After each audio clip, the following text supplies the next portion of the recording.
Hey everybody, I'm Zac. And I'm Jesse. And you're watching In Depth. On Now You Know.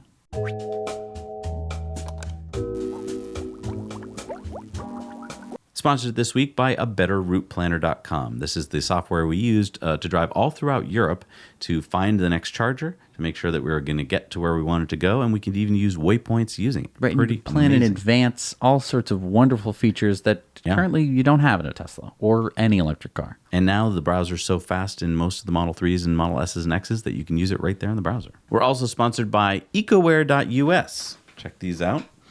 So check out ecoware.us for new designs every week, designed by our very own Bobby Briggs. We have two right here. So this one is kind of happy on the outside, like it's a whale, but then it's kind of sad because the whale is full of plastic. Right. It's a good conversation starter, for sure. But we don't just have t-shirts. We also have backpacks, aprons, mugs, pillows, and much more. And everything that we make is carbon neutral for the whole life cycle of the product. And we even plant a tree in the Amazon rainforest for every order that is placed, which makes it a carbon negative purchase. And best of all, it helps support us here on Now You Know. So you know this, Jesse. Mm-hmm. I know this. Maybe if you're watching this, you know it too. Elon is disrupting so many different industries. Right. And I know what you're thinking. You're thinking to yourself, I know a couple industries that he's disrupting, but I'm willing to bet that you might not know every single industry that he's disrupting, or to the extent that he might be disrupting it to, or why those people in those industries might be not so happy about that and might be trying to discredit him in different ways. We talk about the Tesla part on this show a lot, and you're like, yeah, Zac and Jesse, I know he's disrupting electric vehicles. Yep, that's true. Yes. But there's so many more. We're going to spell out some of those here and give you the whole big picture on why I think Elon might be the only person in history to be disrupting this much. Like, there's definitely people throughout history that make disruptions, but I think they do it in one thing. Like, they come up with one invention or one industry.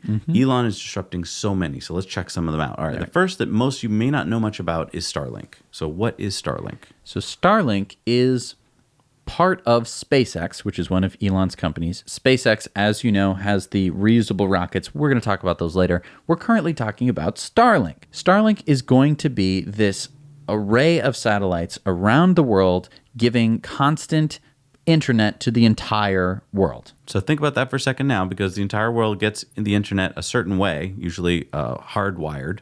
Right. And that means that a lot of places on the planet, either if they're water or far from other people, don't get internet very well, or they have to set up like microwaves and stuff like that to get it to them. So he's going to be able to basically blanket the earth with internet. That's a disruption. What does that mean? That means that many of those companies that will get disrupted are starting to go, wait, whoa, Starlink's doing what? We got to create some FUD here.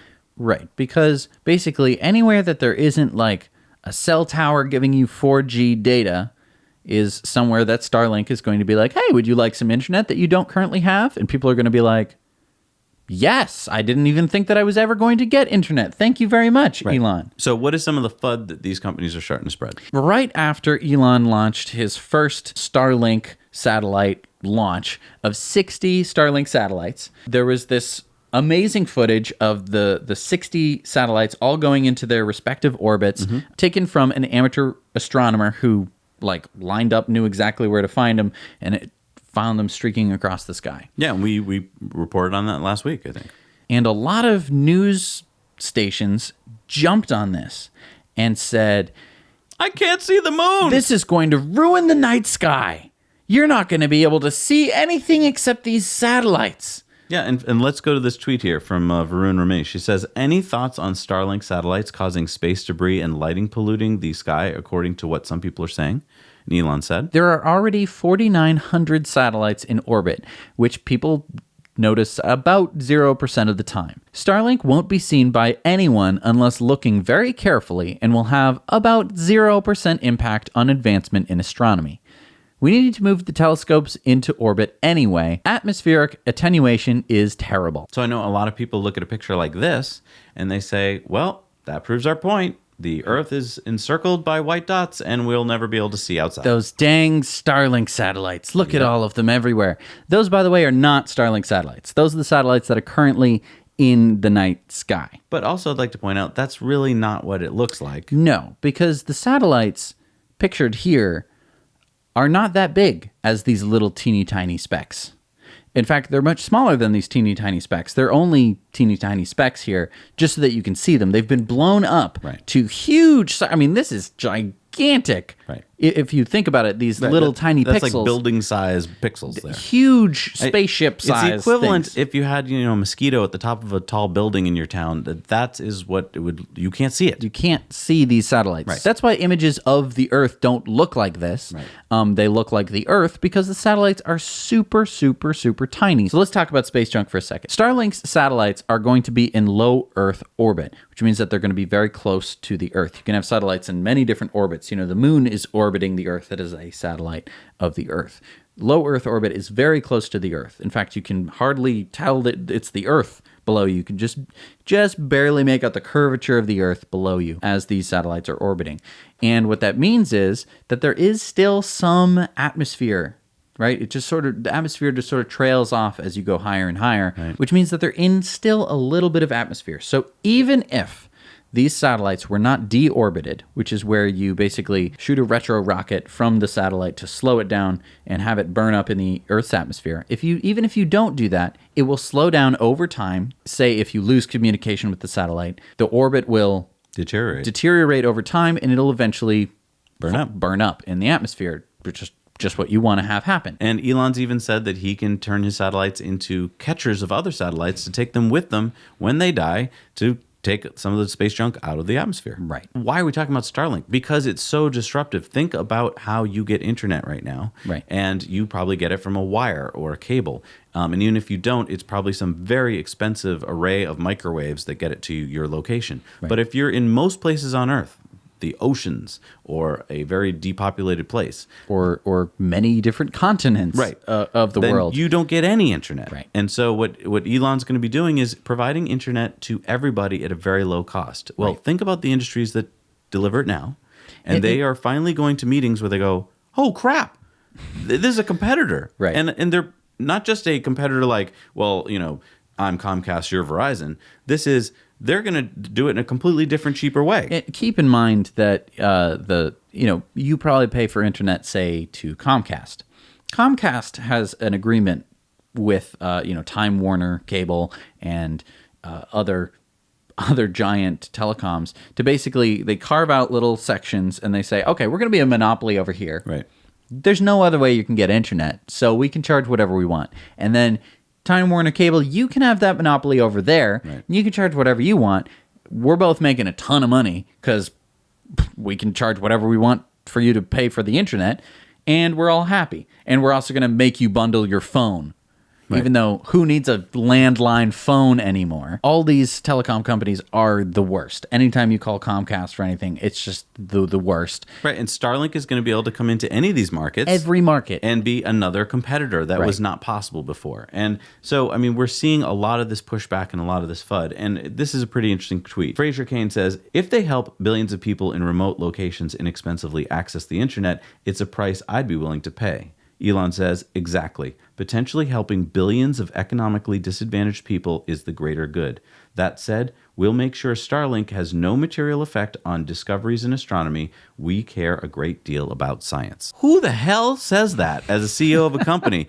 Wants to help billions of people who can barely afford it and wants to make sure that his product doesn't hurt science. This is a different CEO that we're talking about, a different guy. And yet that's why the industries are going after him, because he's disrupting their industry. Other thing we're hearing as kind of FUD about this is, well, yeah, you can do your satellites, but it's not going to be as fast as my network. Which comes from, there are some satellite providers that have geostationary satellites that offer internet, but the latency is terrible because you have this satellite that's very far away from the Earth. Geostationary basically means that it is at an orbit where the Earth is turning below you and the satellite is orbiting right along with you, right above your head, basically. The technology to do Starlink is amazing because the satellites are moving and they have to be telling each other where they are and what's going on. It's incredible technology. Right. Geostationary is further away than the moon. In order to be a geostationary orbit, you have to be beyond the moon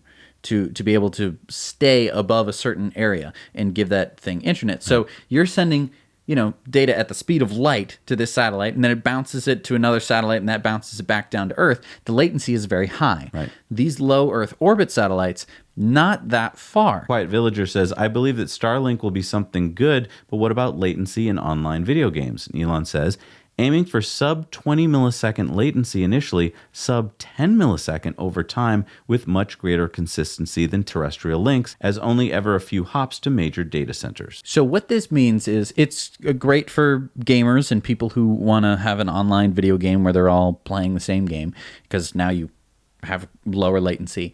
But the big thing, the money-making thing, is in high-frequency trading. High-frequency trading happens all the time. Right. When the markets are open. It's just trading that's just back and forth. The faster you can trade, the more money you can make. And we're talking down to milliseconds. Right. The milliseconds is the most important part. In fact, there are entire stock markets where they have a cap on the latency. They put latency in it just to get rid of high-frequency trading. That is not the majority of markets. But basically, to have access to this low-latency network is going to be worth billions of dollars. Yeah, because if I can trade my stock, so I have a powerful supercomputer running algorithms, and if I can get my trade into the stock market 2 milliseconds before him, I win. He makes the money. Right. You So have now- to go to the fastest source. And a lot of times you have to locate your trading computers as close as possible to the market so that you have the fastest travel time to that market, which means you have to pay huge real estate costs to put your data centers like right in New Jersey or right in New York, right next to like NASDAQ and Dow Jones and Wall Street. So here, you'll be able to probably trade from the middle of the Pacific Ocean if you want to. International trading, which is going to take a little bit longer, is going to happen faster. And again, this network is going to be the only one that you can actually do that on at the fastest speeds, because there can only be one fastest, and Starlink is shooting to be the fastest. But let's jump ahead, because I know a lot of you, your Starlink, eyes are you're like, glazing okay, over. Starlink, whatever, I don't get it. It's satellites. Or maybe you totally get it. But you're like, there's got to be other ones. Well, let's go to our tried and true here, which is Big Auto. So as of 2013, the 17 largest automakers were worth about $1.3 trillion.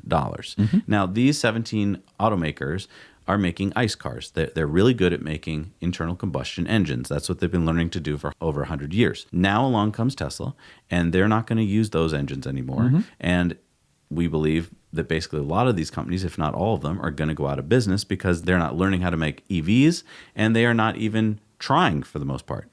So when Tesla goes up against this industry, that's a $1.3 trillion industry that is going, oh crap, we're being disrupted out of business. Now, you might be saying, Jesse, Zach, this is crazy. Tesla is never going to be making $1.7 trillion just selling cars to people.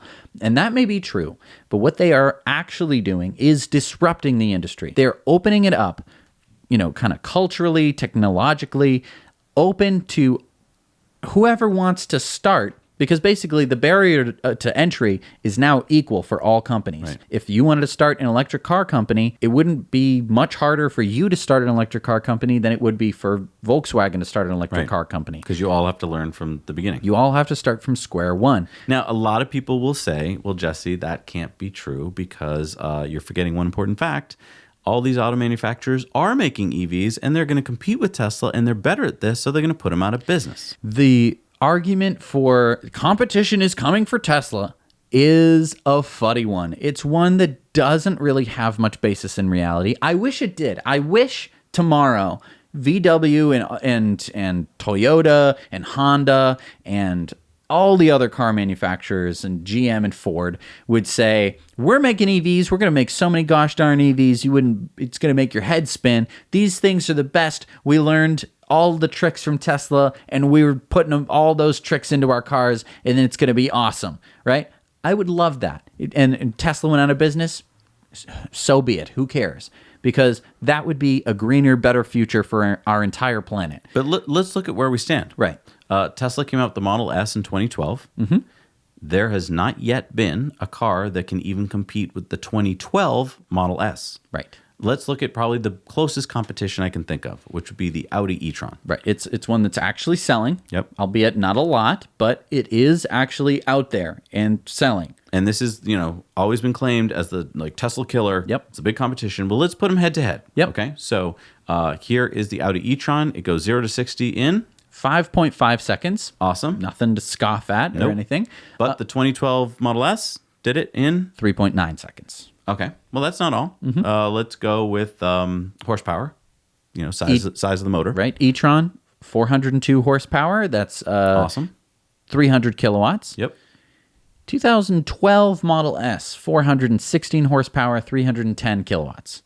Okay. Well, let's do range. Yep. Audi e-tron, 204 miles of EPA rated range. Model S, 2012. 265 miles of EPA rated range. Oh. Well, how about consumption and efficiency? Well, the efficiency of the e-tron is 23% worse than actually the Tesla Model X. Right. It's worse than the Model X, Right. which is less efficient than the Model S. And this took 7 years, right? The Model S was out in 2012. Right. The e-tron is just coming out now. And the Audi company puts out, last year, they put out 1.8 million cars. They've been doing this for a long time. They're a huge company, billions of dollars of resources, and that's the best they could do. So when everyone in the industry is like, well, Tesla's going to have competition soon, no. And their targets are down for this year. They dropped 10,000 units down to 45,000 e-trons for this year. Tesla is making more than double that Model 3s, which is, I would argue, a better car than the e-tron for a cheaper price. Right. They're making double that per quarter. Right. So they're making 8 times as many cars. Right. So where is the competition?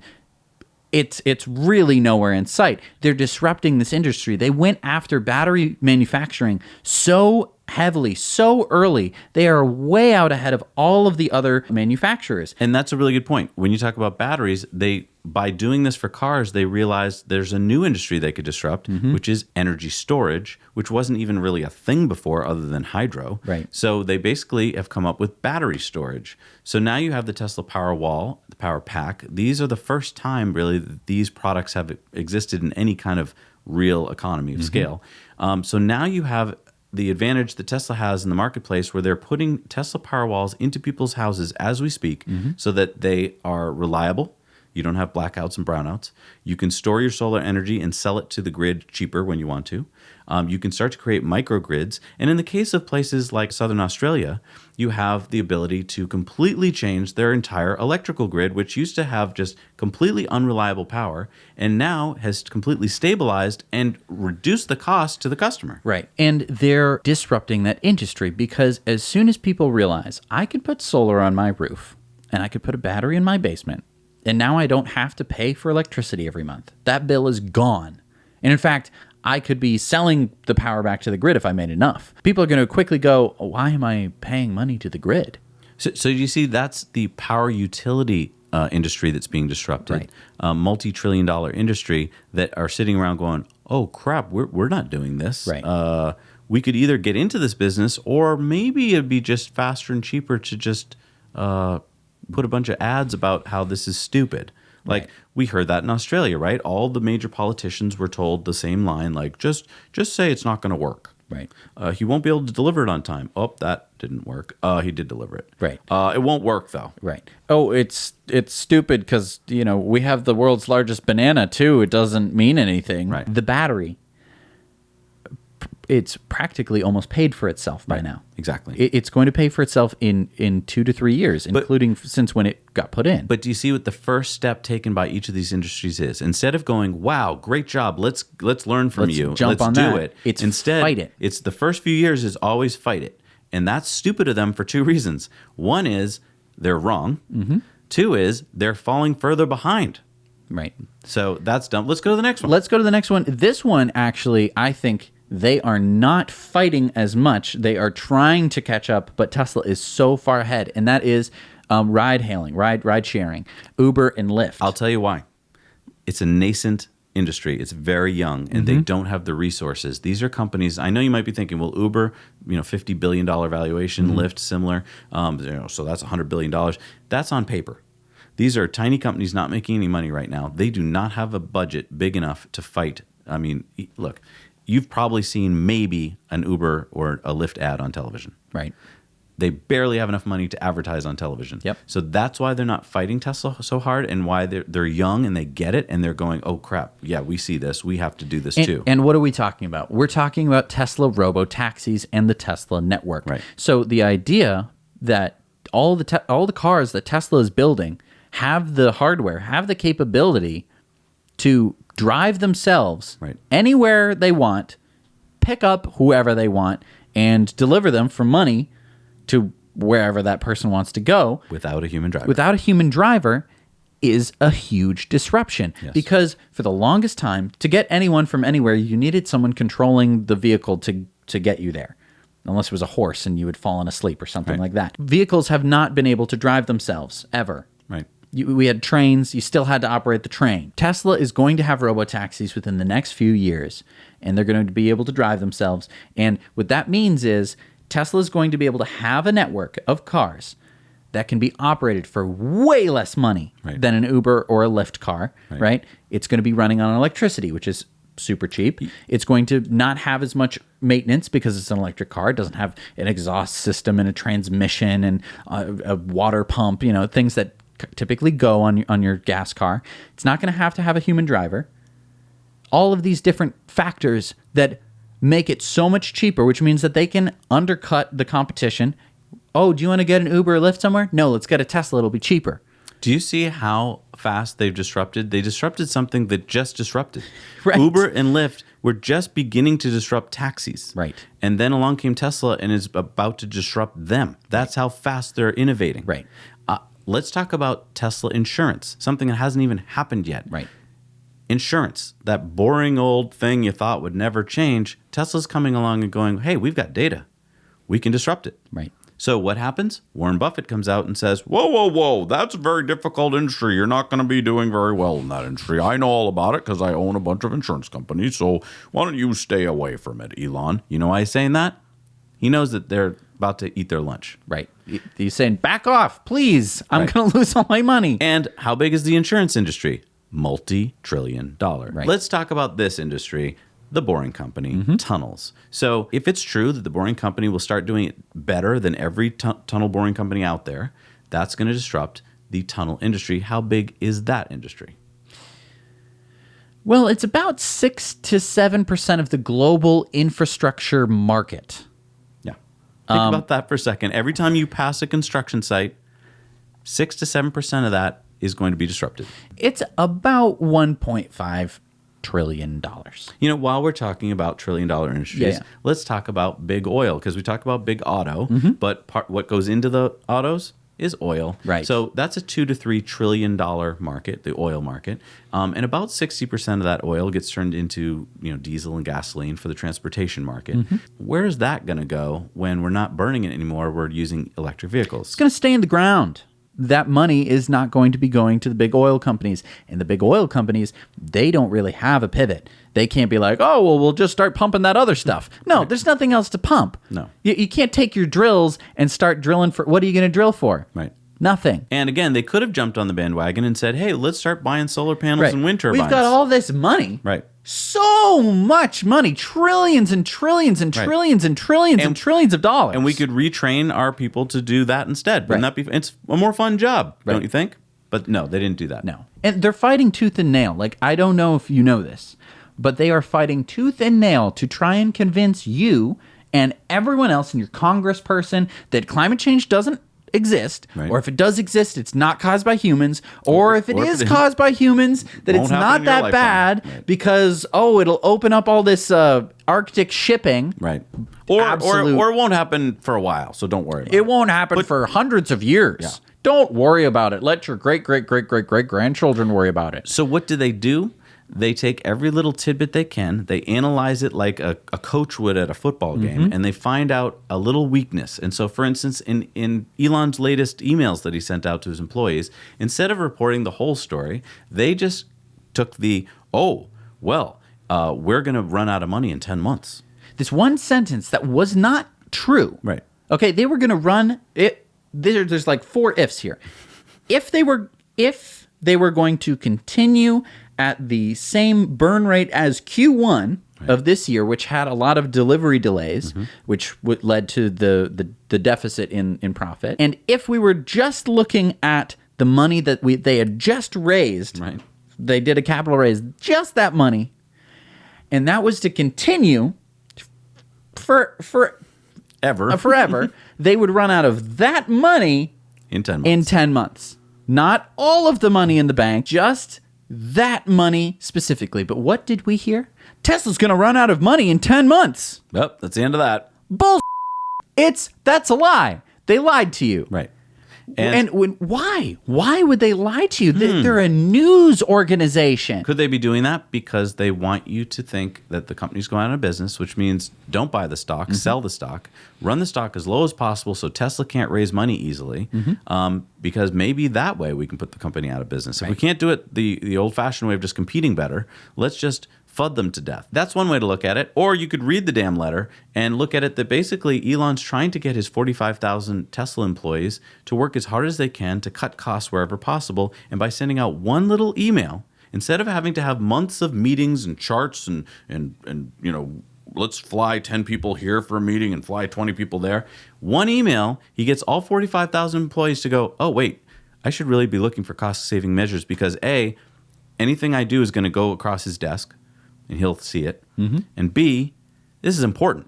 Right. For the company. That's what the email was about. It was not, hi guys, just wanted to let you know we're going to run out of money in 10 months. And you know why we know we're right? Because Zachary Shahan over at Clean Technica said this in an article, and then Elon tweeted, yup, Right. that's what he meant to do. And he did. All of his employees right now, as we speak, that's what they're doing. They're going, oh, I think we can save 10 cents on this. And why are they doing this? Are they doing this because they're going out of business? No. It's because Elon wants to have a lean company. He wants to have a company that is not just hemorrhaging money for things that they don't need. The people that go to work for Tesla, the reason why we do Be Free on this channel, the reason why we talk about how awesome they are all the time is because they went there. Yes, they want to make a living, sure. But they could have chosen lots of places to go to make a living. True. They went to Tesla to work their asses off to make amazing products that are saving the planet. Right. That are transforming the way we do things. Right. Fantastic people who, when they get an email like that, they don't go, oh, what freaking email from my boss. Jeez. Oh, I hate that guy. They get the email and they go, is this what Elon wants? I'm going to try make and it do happen. it. Yeah. Let's put this in perspective. Yeah, because we've been we've talking about all these industries. Tons of industries. But how big are they? So let's look at Big Auto. How big is that? It's $1.3 trillion a year. Okay. Big Oil? Somewhere between $1 to $3 trillion a year. Okay. Tunnel construction? $1.5 trillion a year. Rockets? Soon to be about a $36 billion a year. Oh, so it's market. teeny. It's right pretty now. small market. Because there's only a few rocket companies, actually. Yeah. Okay, how about telecom? Because we said they're going to disrupt Starlink. Starlink is going to disrupt the world's telecommunications. $6.5 trillion a year. Oh, my God. Okay, we talked about power utilities. They're going to, like with battery storage. So how big are power utilities? 1.3 trillion. And then Tesla Insurance. That's another one. How big is the insurance industry around the world? The insurance industry is 1.2 trillion. I think we'll stop there. I think there's even more industries if we wanted to go, like Neuralink and stuff. But let's just stop there. So total that up for me, will you? Ooh, that's a big... I think that's probably the biggest addition problem I've ever had to do. $13.8 trillion a year. All right, so I need some help because that number's too big for me to wrap my head around. That's a big paycheck if you were to think about that. Can you put it some kind of perspective for me? The U.S. GDP is $19 trillion a year. Okay. So the second largest GDP of any country is China, which is at $13.4 trillion a year. Oh, that's perfect. Okay, so because we're talking 13.8 trillion is what Elon's disrupting, so give or and China take, is 13.4 trillion. Right. So give or take a couple $100 billion a year, and we're basically looking at China's entire economy. Imagine for a moment that you were able to disrupt China's entire economy. You were going to say, China, hey, China, we're going to crush your entire economy. You're going to have no economy. What are you going to do about it? Okay, let's think for a second. Yeah. Do you think China's... I think there's a couple possibilities. Okay. I think it's possible that Chinese government might get around a table and they might go like, Well, we had a good run. Yep. We were doing pretty well there for a while, Yeah, but looks like we've been disrupted. And really wish we were going to become a superpower, but I guess we're not going to make all this money. Yeah, that was pretty good. Too bad. We had a good time for a while. Nice try. Nice try. Or they're going to be like, hell no, get them. Do whatever you have to do. Get those guys out of here. Yeah. What? Are you crazy? No way. We're not backing down from that. Okay, so those are the two options. What do you guys think is going on in the world? As each of these industries is about to be disrupted, as they realize that they're about to lose, what do you think they're doing at the boardroom meetings? Do you think they're going, well, we had a good time there pumping oil out of the ground? Or do you think they're going, do whatever you have to do, Steve, and get this taken care of? I want you to crush them. Right. That's what they're doing. Right, because there's so much money. So much. Like, you might think that you have a lot of money in the bank. Imagine for a moment if I just took all that money. Over me. Now imagine if it was like 1,000 times more money that you had sitting in the bank. Or 1 trillion times more money. So much money. So do you get what we're saying? They are now saying to themselves, we got to do something about this. They're not going to give up, but they can't pivot fast enough. They can't do what Elon's doing, okay? Right. So what do instead? They look at their toolbox. Mm-hmm. They're going to take the biggest tool in their toolbox, which is a hammer. Mm-hmm. They're going to whack you over the head constantly with messaging that tells you that whatever industry it is keep putting gas in your car. Keep, using their cell phone this way. Keep freedom gas. Yeah, freedom gas. And how do they get that message out to the mass media that gets picked up? Because they're paying for the mass media. Mm-hmm. They pay for advertising every year. In fact, how much do they spend on global messaging and advertising every year? $682 billion, which compared to the $13 trillion we were talking about earlier, doesn't sound like a lot. But keep this in perspective. Yeah. It's a part of their budget, right? Mm-hmm. So it's about 8% of their budget, right? Where they're like, well, that's what we got to spend on advertising every year. So they take that huge chunk of money, they give it to companies like, I don't know, like what? CNBC, right? Because we see a lot of funny news stories on CNBC. I wonder why CNBC and MSNBC and all these news networks seem to not like Tesla very much. Could it be because of the advertising? This $608 whatever billion a year? Or could it be because they're owned by some of the largest telecoms in the world? Comcast, for instance, is the largest broadband provider. It owns AT&T. It owns Universal Studios and DreamWorks and a bunch of other smaller studios. It also owns Xfinity, NBC Universal, Sky News, NBC News, NBC Sports, NBC Studio, and also CNBC. MSNBC. Yeah. Does that seem like a conflict of interest to you? Yeah. That you have this industry that's being disrupted by this guy, and then you use this industry, which is actually journalism, which is supposed to be looking for the truth. It's supposed to be journalism. To basically make this guy look bad. Right. Just so that way you can protect your industry. Once you know that this is going on, it's painfully obvious that it's going on. Once you watch these shows and you know that they're paid to put out this FUD and this crap and these lies, you just see it going into the ears of the anchor people and you see it spewing out their mouths all the time. They're not unbiased. They're not trying to paint you a bigger picture. They're trying to give you a message. And the message is always, don't look over there. Don't believe in that guy. Right. He's crazy, that Elon. Right. We're going to bring people on the show and we're going to make fun of them. Right. The people who say that they support Elon, we're going to say that they're idiots, that they didn't look at this one particular thing. We're not going to let them talk. Well, I think what Elon is doing is rather... Yeah, what about the fundamentals of the company? What if you look at the profitability in the last few quarters? Yeah, but... I think it's very important that we look at the profitability and... What if just say 10 out of 10 things went wrong with Tesla? What do you see the price? Well, I suppose if everything went wrong, the price would go down. But I do want to say exactly the price is going to go down. Everybody, Tesla's going to go out of business, and that's the end of the show. Okay, we're going to go to commercial. That's what you get that's what's happening right now. Yeah, and I mean, I know it's hard to believe because you've been brought up thinking that these people tell you the truth. The Walter Cronkite. That's the way it was. No, that's the way I was paid to tell you the way that it is. But here's the amazing thing. I don't think ever in your life before has so many industries been disrupted at the same time by the same person. Do you understand that? Right.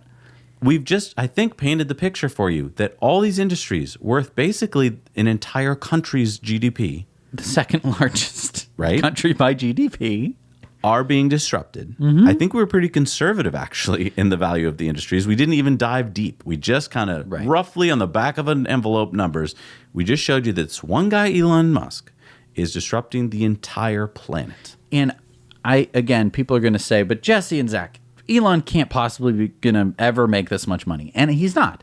I'm not saying that he is going to take all of this money from those industries and just have it. No. He wants other companies to follow his lead. He's kicking in the doors of these industries and basically opening it up so that, it's very easy to disrupt. It's very easy for some, Uber came along and it was the first ride-hailing service. And everyone was like, oh my gosh, Uber, that's amazing. Who would have ever thought of that? Then Lyft came along. And now there's tons of other companies that allow you to do ride-sharing. Chinese companies are following his lead. Exactly. And they're smart to do it. The problem with American companies is they've been so trained to just focus on the next quarter and, the shareholders will get mad, that they're not focusing on 5, 10, 20 years from now. That's what they should be focusing on. Any company that's doing that will be fine. Right. And so he's not trying to become a trillionaire. He's trying to change the world for the better. Right. And any company that wants to follow him can. Our world has been run by bean counters for like the last 30 to 40 years. Just small incremental changes. Oh, if we can scrimp right here, we'll save 10 cent savings. Oh, 10 cent savings right there. Oh, very excellent. Good. We're going to save can we money. Can we make that part worse? Well, so that make it a little worse. Oh, perfect. Let me do a cost-benefit analysis to see how many people will die. So 12 people will die? Okay, well, I can afford that. We can afford that. That's fine. That's what's been going on for the past 40 years. Just with freaking everything. Yeah. No one has been looking at a grander, smarter strategy for hardly anything. And when we do have those people who invent the iPhone, they're revered. They're put on this pedestal of like, wow, the iPhone. Before this, I had to, hello, operator. You know why they can do that? He's dead. That's true. If he was still alive, he'd be in the same camp with Elon. They'd be crapping all over him. He's dead. They don't have to fear him anymore. So they're like, wow, the iPhone. He was great. And look, we still have the same dang things. Yep. Hasn't innovated beyond this. Nope. Oh, we got rid of your headphone jack. Great. Cool. Good job, Apple. Funny how you're not disrupting the industry anymore. Apple, you've got billions of dollars sitting around in your banks. Why are you not doing what Elon's doing? Why are you waiting to buy his company? Why don't you do it yourself? They don't have the talent. They don't have something. They don't have the drive. They don't have the vision. Drive, They're so happy to just make money off the next iteration of iPhone. They don't want to go into a new uncharted territory. And that is where Big Auto sat. They were like, wow, we made this gas engine and holy crap, everyone wanted one because milk it. Who wouldn't want it? Excellent. Now we're all making all these gas cars. This is great. We're going along. It's a good thing that we killed the electric car way back in the day, back when no one's going to remember. It's going to stay in the annals of history or whatever. Why do you think you're sitting in traffic right now? Why do you think for decades our roads have nothing's changed anywhere in the world? Why everyone near any city is sitting in traffic right now? Why? Because the big auto industry, the big oil industries are like, perfect. Right. This is awesome. Get rid of more hours on the road every year? Awesome. Right. Get rid of the trolleys, replace it with gas buses. Yep. It's evil. It's evil, and it would be one thing if it were just like, oh, they're just selling jam, Oh, they're just selling this kind of jam and whatever. Oh, he came out with a better jam. No, we're talking about the earth. We're talking about the longevity of humankind. Yeah. I wish that we weren't. I wish that we were talking about jam. I wish that it was just like, oh, he built a better mousetrap. Isn't that so fun? No. Yeah. Elon Musk looked at the world when he was he was younger than me, and he said, what's the world need to do to change to make it a better place? Renewable energy, the internet's going to be really big. Change mobile banking. Right, and we got to get rockets much better. We didn't even put banking in that number. Right. He disrupted banking. Right. Do you realize it's happened so fast that none of us have actually been able to grasp that he's changed the freaking world? Right. PayPal. And you know what you do? You know what you guys do? Do you know what most people do in the world when we say this? You're just Tesla fanboys. Right. No. And we're not just Elon fanboys either. We're looking at the hard, cold facts here. This is what's going on. You can either get with it and see this change happen, or you can keep trying to fight it if you want to. History usually is on our side. Right. And to the people who say that we're Tesla fanboys, I don't love all the memes that Elon puts on Twitter. They're not like my favorite thing. I'm not like, oh, wow, Elon, he's just so funny. A lot of times I'm like, really? Really, Elon? I don't think that's a funny, Elon. So I'm not the biggest Elon fanboy. It's just that he's done some pretty amazing things. And he continues to do some amazing things. And there's a huge campaign against him because he's basically disrupting China in the world. He's just basically said, oh, I'm going to steal your lunch. Yep. And you're going to lose all this money. And all those people are going like, I have tons of money. Why is this guy disrupting me? All the disruptions he's doing is making your life better. Mm-hmm. There's companies that try and disrupt something and it's making your life crappier. Adding more channels to your TV cable and you're like, oh, I got more channels. It's like, oh, great. Now there's a Disney Plus thing that I now have to subscribe to. Can I just get the channel I want? Right. Could I do that? No. Here's 143 channels and it costs more. Right. You're happy now. Good. One channel that you want. Goodbye. Yeah. You'll never be able to contact us. Thank you. Right. That's how most companies do it. Right. They just want your money. Think about Elon's companies. Think about what he's trying to do for you. Reduce traffic. Right. Give you internet coverage around the world. Give you a car that doesn't kill you. That's the safest car in the world. All the things are amazing. And people go, oh, it's just Elon. He wants to be rich. That's what he wants to do. So he's just doing this to be rich. He has a zero salary at Tesla. He loses money working for them. He is rich. He is rich. He could quit right now and he'd never be able to spend it all. He would never be able to spend as much money as he has. That's the true fact of it. Does he work 80 hours a week? He doesn't. He's decided that he's going to make the world better, and he is doing that. He's making electric cars possible. Electric cars before Tesla, they existed. Nobody drove them. Nope. They weren't attractive. Everyone just laughed. Oh, it's a golf cart. They weren't safe. No. We got to stop. We have to stop. But I could go on all day talking about this stuff. The disruption that is happening the world is going to be it's going to be a better place in the future with the things that Elon Musk has been working on and is working on and is going to disrupt. It's our duty, I'm sorry, but it's our duty to get behind him and to help him because ultimately he's leading us towards a better future and there's no other option. It's not like there's a second Elon and a third Elon doing awesome stuff. You name them down below. I don't know who they are. And eventually, and I mean, we haven't even talked about all of the things about us going to Mars and becoming an interplanetary species. That's all like part of Elon's plan is to get us to other planets. Right. Is there a better goal? Do you have a better goal? I mean, I would love a utopia. Utopia sounds dope. I would want one, but it can't be on Earth forever. Even if we have a utopia, which I'm totally down for, even if you put it on Earth, you'd need to move at some point because that sun's going to blow up. That's the simple fact of it. And he cares about that too. Right. I know. Holy crap. All right, we're out. We're out. That's it. Go enjoy your day, your life. And send Elon a thank you note. I mean, yeah. Wow. And when you read the FUD, just realize where it's coming from. Exactly. It's coming from people who are scared out of their freaking pants. Yep. Because they know that their gravy train is about to fall right off the tracks. And they're evil people because they could do the right thing and move towards the right direction. And they could have done it decades ago. I mean, we're not even getting into the whole oil conspiracy here. They're wasting resources on trying to go backwards. Anyway, thank you for joining us on this in depth. I know we're a little bit long on this one, but it was an important one. Thank you so much for watching. Now you know.